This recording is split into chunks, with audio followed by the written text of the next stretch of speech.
নতুন করে বিদ্যুতের দাম বাড়াতে চায় না অন্তর্বর্তীকালীন সরকার। প্রয়োজন হলে সব পক্ষের সাথে আলোচনা করে গণশুনানি করে সিদ্ধান্ত নেওয়া হবে, এমনটাই জানিয়েছেন বিদ্যুৎ ও জ্বালানি উপদেষ্টা ডক্টর মোহাম্মদ ফজলুল কবির খান। সর্বাধুনিক প্রযুক্তি ও সেরা মানের উপাদানে তৈরি আরএফএল চেয়ার, ক্ষমতার নয় সমতার চেয়ার। সন্ধ্যায় সচিবালয়ে এক ব্রিফিংয়ে তিনি বলেন, সাধারণ মানুষের প্রত্যাশা পূরণে কাজ করবে তার সরকার। বাড়ানো হবে গ্রাহক সেবা, অর্থ সাশ্রয় করে আগামীতে বিদ্যুৎ কিনবে সরকার। এছাড়া গ্যাস সংকট সমাধানে টাইমলাইন বেঁধে দিয়েছেন বলেও জানিয়েছেন তিনি। বলেন, কুইক রেন্টালের বিষয়ে বিচার বিশ্লেষণ করে সিদ্ধান্ত নেওয়া হবে। জনপ্রত্যাশাই এই সরকারের মূল ভিত্তি উল্লেখ করে উপদেষ্টা বলেন, জ্বালানি খাতের দেশি বিদেশি চুক্তিগুলো রিভিউ করা হচ্ছে।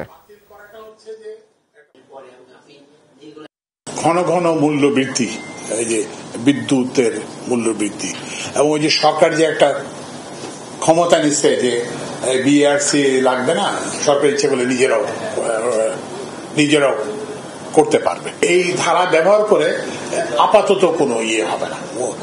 যদি কোনো কিছু মূল্যবৃদ্ধি আপাতত করতে হয়, তাহলে ওই যে বিআরসির যে বিধান আছে সেই বিধান অনুযায়ী ওই যে স্টেক হোল্ডার্স কনসালটেশন, মানে সবার থেকে জেনে শুনে করতে হবে।